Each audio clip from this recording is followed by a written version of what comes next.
Bismillahirrahmanirrahim. Innal hamdalillah nahmaduhu wa nasta'inuhu wa nastaghfiruh wa na'udzu billahi min shururi anfusina wa min sayyiati a'malina.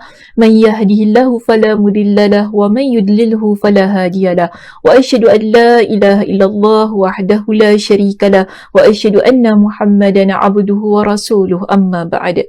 Rabbi shrah li sadri wa yassir li amri wahlul 'uqdatam min lisani yafqahu qawli. Rabbi zidni ilma warzuqni fahma. Allahumma inna nas'aluka ilman nafi'a wa rizqan tayyiba wa amalan mutaqabbala. Assalamualaikum warahmatullahi wabarakatuh. Apa khabar jemaah kita di Masjid An-Naim pada hari ini? Saya harap semua dalam keadaan yang sihat sejahtera hendaknya. Dan bagaimana kita? Sudah bersedia untuk ikuti sambungan perbincangan kitab kita, iaitu kitab Wiqayatul Insan yang telah disusun oleh Syekh Wahid Abdul Salam Bali. Ya, kalau siapa yang lupa ke ataupun baru ikuti kuliah kita, ni kitab yang kita gunakan.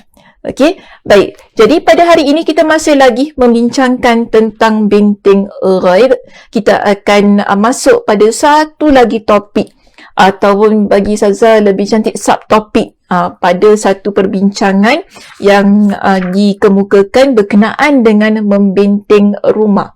Pada minggu lepas kita bincangkan tiga perkara yang boleh kita lakukan untuk membenteng rumah kita daripada gangguan jin dan syaitan, iaitu zikir ketika nak masuk rumah, memberi salam kan, dan juga membaca bismillah ketika kita nak masuk dan ketika kita nak makan dalam rumah kita. Baik, jadi pada malam ini kita masuk kepada satu lagi panduan yang diberikan menurut kepada As-Sunnah bagaimana kita boleh membenteng rumah kita daripada hal-hal yang kita tidak suka itu tadi. Okey, so topik kita pada malam ini benteng rumah dengan membaca Al-Quranul Karim yang terdapat di muka surat 482. Baik, perbincangan kita di muka surat 482 kelihatannya begitu panjang lah di situ jemaah. Tapi saya nak ringkaskan perbincangan kita pada malam ini dengan melihat kepada poin-poin penting yang boleh kita highlightkan, yang boleh kita tekankan supaya perbincangannya taklah melirik-lirik sebagaimana yang terdapat dalam kitab. Kerana apa? Kita dapati bahawa apa yang dibawa di dalam topik kita yang keempat ini berkenaan dengan banyak membaca Al-Quran dalam rumah sebenarnya pernah kita bincangkan pada sesi-sesi yang lepas, tak silap saya, pada perbincangan tahun lepas. Okey, perbincangan tahun lepas. Topik apa? Saya naklah bagi homework. Boleh cari sendiri dalam topik yang mana satu. Atau kalau masih ingat lagi, Alhamdulillah. Kalau tak ingat, sila rujuk kepada perbincangan-perbincangan kita yang lepas berkenaan dengan membaca Al-Quran di dalam rumah kita. Baik, seorang yang beriman kepada Allah Subhanahu Wa Taala, kehidupannya tidak boleh dipisahkan daripada Al-Quran Karim. Kerana begitulah kehidupan kita sebagai seorang yang beriman kepada kitab-kitab Allah. Jadi Al-Quranul Karim yang telah diturunkan kepada Nabi SAW memiliki peranan dan fungsinya yang tersendiri, antaranya sebagai penawar kepada kita sebagai seorang yang beriman kepada Allah Subhanahu Wa Taala. Maka atas dasar itu kita dapati pada topik ini menjelaskan kepada kita bahawa kalau kita rujuk kepada paragraf, iaitu perenggan kita yang pertama, dia kata apa? Kerana Al-Quran akan mewangikan rumah. Dia guna perkataan mewangikan rumah dan membuatnya sejuk, mempesona serta mengusir syaitan dari dalam rumah. Begitu keadaan Al-Quranul Karim. Bila kita baca Al-Quran itu dalam rumah kita. Al-Quran ni bukan sahaja kita beli, kemudian kita letak di rak-rak kita, jadikan perhiasan, bukan begitu. Tapi Al-Quran, kenapa kita beli? Kenapa kita ada Al-Quran dalam rumah kita? Kerana tujuannya untuk kita baca dan kita dekat dengan Al-Quran itu tadi. Antara sebabnya ialah kemampuan. Bukan kemampuan ni atas izin Allah Subhanahu Wa Taala jugalah Itu ada peranannya, ada fungsinya. Yang mana ia mampu untuk mengusir syaitan dari dalam rumah kita. Nabi SAW dalam sebuah hadis yang diriwayatkan oleh Imam Muslim, Nabi ada menyebutkan begini. Nabi kata apa kepada kita? Mathalul baitil ladzi yuzkarullahu fihi wal baitil ladzi la yuzkarullahu fihi mathalul hayyi wal mayyit. Perumpamaan rumah yang di dalamnya selalu disebutkan nama Allah Ta'ala dengan rumah yang di dalamnya tidak pernah ataupun tidak disebutkan nama Allah adalah sebagaimana orang hidup dan orang mati. Bila kita baca Al-Quran dalam rumah kita, walaupun dalam hadis ini menyebutkan tentang yuzkarullah, yang disebutkan nama Allah, mungkin kita boleh faham dengan berzikir kepada Allah, tapi berzikir kepada Allah ini boleh dimasukkan di dalamnya ialah tentang amal ibadah kita, amal ibadah solat kita, kan? Antaranya ialah membaca Al-Quranul Karim. Kerana bila kita buka Al-Quran kita ni, ya jemaah, kita baca Al-Quran, ia akan mengingatkan kita kepada Allah Subhanahu wa Ta'ala. Jadi rumah kita, Nabi kata perumpamaannya, bila dalam rumah kita dihiasi dengan bacaan Al-Quran, rumah kita dihiasi dengan zikir kepada Allah, ia umpama orang yang hidup. Orang yang hidup, kita ni hidup lagi kan? Maksudnya apa? Hatinya hidup, memberi manfaat kepada orang lain. Maknanya satu keadaan yang ada manfaatnya, begitu. Tapi bayangkan, jika rumah itu tidak dibacakan Al-Quran, tak pernah pun kita baca Al-Quran, tak pernah pun ada zikir dalam rumah kita, ia umpama orang yang mati. Orang mati bagaimana? Takut tak? Ada orang dia takut mati. Bukan takut mati, dia takut orang meninggal. Kan ada orang gitu kan. Tak tahu kenapa. Kata, tak boleh lah, saya tak boleh pergi ziarah. Orang meninggal ni, saya takut. Macam badi gitu. Tak faham kenapa ya. Ada orang begitu keadaannya. Dia nampak jenazah, dia takut. Mungkin, ialah Allah berikan kepada dia dengan ujian yang begitu. Wallahu'alam. Kenapa? Tapi kita lihat begini. Keadaan orang yang mati itu, dia tak berdaya, tak mampu untuk buat apa-apa. Begitu keadaannya. Jadi Nabi berikan perumpamaan yang sedemikian. Sebab itu, saya nak ringkaskan perbincangan kita pada malam ini. Sebab itu Nabi SAW ada memberikan kepada kita dengan satu panduan. Nabi ada sebutkan satu surah yang khusus. Tapi kalau kita rujuk kepada hadis ini yang diriwayatkan oleh Imam Muslim ini, sebenarnya tidak ada ayat yang khusus lah. Maknanya ayat Al-Quran yang umum, bacaan Al-Quran yang umum, kita boleh baca apa sahaja ayat Al-Quran pada rumah kita ini. Tak kisahlah kita nak baca surah Ali Imran ke, kan, juz 30 ke, surah Yasin ke apa kan, yang paling dekat dengan masyarakat kita. Tak kisahlah kita nak baca apa pun. Yang penting baca Al-Quran dalam rumah. Begitu keadaannya. Namun, kalau kita rujuk pada sebuah hadis Nabi SAW yang lain, Nabi SAW ada menyebutkan begini. Masa lagi riwayat Imam Muslim, Nabi kata kepada kita, Nabi ingatkan kepada kita jemaah, la taj'alu buyutakum maqabir. Sebagaimana tadi Nabi memperumpamakan orang yang rumah yang tak baca Al-Quran itu umpama orang yang mati, jiwa yang mati, kan? Tapi dalam hadis ini, Nabi pesan kepada kita, jangan jadikan rumah kita umpama kuburan. Nampak tak ada keterkaitannya? Orang mati, kubur mati. Macam itu keadaannya kan? So, Nabi kata, jangan jadikan rumah kita yang kita duduk ini umpama kuburan. Kubur kan tempatnya mengerikan. Kan yang selalunya kita selalu anggap, ada setan, ada hantu. Orang Melayu kita ada hantu, ada benda-benda yang tak baik, yang menakutkan dan sebagainya. Itulah keadaannya.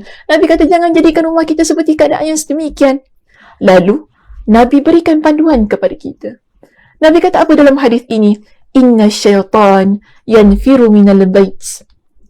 Sesungguhnya syaitan itu lari dari rumah. Dari rumah yang bagaimana? Allazi tuqra'u fihi suratul Baqarah, yang di dalamnya dibacakan padanya surah Al-Baqarah. Nabi berikan kepada kita dengan satu surah yang khusus di sini, Kalau tadi kan kita rujuk pada hadis yang diriwayatkan oleh Imam Muslim yang pada pertama tadi kita baca tu, umum. Tak kira nak baca ayat apa, nak baca surah apa, dipersilakan. Namun di sini, Nabi kata, syaitan dia akan lari daripada rumah yang mana dibacakan dalam rumah itu dengan surah Al-Baqarah. Jadi kalau kita nak benteng rumah kita ni jemaah, ya, antara caranya ialah dengan kita membaca surah Al-Baqarah dalam rumah kita. Bukan buka kaset tau. Oh, sekarang guna kaset ke? Tak guna kaset lagi lah. Sekarang bukan buka YouTube lah, senang ya. Bukan buka YouTube. Zaman-zaman saya dulu buka kaset lah kan. Bukan kita ni buka YouTube, ya. Apa ni? iTunes ke apa-apa lah kan, Spotify ke apa-apa kan. Buka untuk dengar Al-Quran tu, bukan gitu. Tapi usaha kita, bagaimana usaha kita menyemarakkan pembacaan Al-Quran dalam rumah kita. Antaranya apabila kita membaca surah Al-Baqarah dalam rumah kita. Dan Nabi kata kepada kita, rumah kita, bila kita baca surah Al-Baqarah, syaitan dia akan lari daripada rumah itu. Nabi SAW dalam sebuah hadis yang lain, ya, Nabi kata begini. Kalau tadi, hadis ini diriwayatkan oleh siapa? Imam Muslim. Dalam sebuah hadis yang lain yang diriwayatkan oleh Imam At-Tirmidzi, Nabi SAW menegaskan kepada kita. Nabi kata apa? La taj'alu buyutakum maqabir. Sekali lagi, Nabi ingatkan kepada kita, jangan jadikan rumah kita ini, rumah kalian seperti kubur. Kan? Tempat kubur yang mengerikan, yang sunyi sepi, yang semuanya orang mati. Sebab apa? Yang duduk dalam rumah kita ni adalah orang yang hidup. Ya, kenapa kita duduk rumah ni? Sebab kita hidup. Jadi janganlah jadikan rumah kita ni seperti kubur yang mana dihuni oleh mayat-mayat. Namun, untuk menghidupkan situasi rumah itu tadi, ia dihidupkan bukan dengan hiburan jemaah. Rumah kita dihidupkan, diceriakan, disemarakkan dengan pembacaan Al-Quran. Tapi kalau rumah kita sepikan daripada pembacaan Al-Quran, yang akan duduk, yang akan masuk adalah syaitan. Maka sebab itu Nabi ingatkan kepada kita, sebagaimana dalam hadis yang diriwayatkan oleh Imam Muslim itu tadi, dalam hadis yang diriwayatkan oleh Imam At-Tirmidzi, Nabi kata kepada kita begini, wa innal baital ladzi tuqra'u fihi al-baqarah la yadkhuluhu syaitan. Sesungguhnya syaitan tidak memasuki rumah yang dibacakan di dalamnya surah Al-Baqarah. Daripada kedua-dua hadis itu kita dapati dua keadaan. Satu, rumah yang dibacakan dengan surah Al-Baqarah. Ya, tadi kan Nabi sebut dalam hadis yang diriwayatkan oleh Imam Muslim, rumah yang dibacakan padanya, dalamnya surah Al-Baqarah. Pertama, jika ada syaitan yang duduk dalam rumah itu, syaitan akan keluar daripada rumah tersebut. Kalau syaitan itu di luar, kalau syaitan itu di luar, bila kita rujuk pada hadis yang diriwayatkan oleh Imam At-Tirmidzi, syaitan dia tak masuk dalam rumah kita. Jadi ada dua keadaan rumah yang dibacakan surah Al-Baqarah itu tadi. Syaitan yang di dalam, dia akan keluar. Syaitan yang dekat luar, dia tak masuk. Bila kita gabungkan kefahaman kedua-dua hadis itu tadi, begitu keadaannya. Jadi penting rumah kita ini disemarakkan dengan pembacaan Al-Quran. Antaranya surah Al-Baqarah itu tadilah, untuk kita benteng rumah kita daripada syaitan keluar masuk tu. Kan? Sebab itu, ada satu lagi panduan yang Nabi SAW berikan kepada kita. Ya, apa kata Nabi dalam hadis yang diriwayatkan oleh Imam At-Tirmidzi? Nabi ajarkan kepada kita, dia masih lagi berkaitan dengan surah Al-Baqarah. Ni kita lihat betapa powerfulnya surah Al-Baqarah ni kan. So kalau ada orang selalu tanya pada Ustazah, macam mana ya, ada tak ayat yang power-power, saya nak dinding rumah saya nak dinding diri saya? Yes, ada ayat yang paling power, ada surah yang paling power, surah Al-Baqarah. Panjang surah Al-Baqarah ni ya, jemaah. So ini sebab tu dia power. Dia panjang. So kita amalkan. Kita ambil ia untuk diri kita. Kita baca. Sebab Nabi SAW sendiri kata, ahli sihir, dia tak boleh mampu untuk kalahkan surah Al-Baqarah. Tak mampu kerana pada surah Al-Baqarah ini ada banyak keberkatannya. Sehingga bila kita baca surah Al-Baqarah dalam rumah kita, syaitan lari, syaitan tak masuk. Dalam hadis ini Nabi SAW menjelaskan kepada kita, innallaha kataba kitaban qabla an yakhluqas samawati wal ard. Ya, Nabi kata gitu. Sesungguhnya Allah telah menulis kitab Al-Quran sejak 2000 tahun sebelum menciptakan langit dan bumi. Allah menurunkan 2 ayat darinya sebagai penutup surah Al-Baqarah.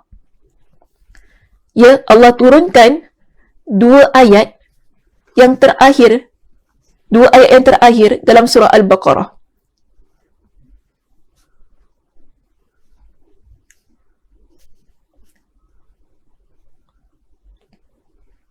Ayat yang keberapa itu? Ayat yang ke-285 dan 286. Itu 2 ayat yang terakhir. Allah turunkan, Nabi kata. Allah turunkan 2 ayat darinya, iaitu daripada surah, 2 ayat darinya, daripada Al-Quran itu sebagai penutup surah Al-Baqarah. Tidaklah keduanya dibaca dalam rumah selama 3 malam, syaitan akan mendekatinya. Kejap ya. Syaitan wala yuqra'ani fi darin 3 layalin fayakrabuhuma syaitan. Maknanya syaitan ni tak dekatlah, ya. Tidaklah tidaklah, maksudnya tidaklah keduanya dibaca dalam rumah kita selama 3 malam, syaitan tu akan mendekatinya. Maknanya kalau kita baca 2 ayat itu dalam rumah kita selama 3 malam, maknanya selama 3 hari, syaitan tak akan dekat pada rumah kita tu tadi.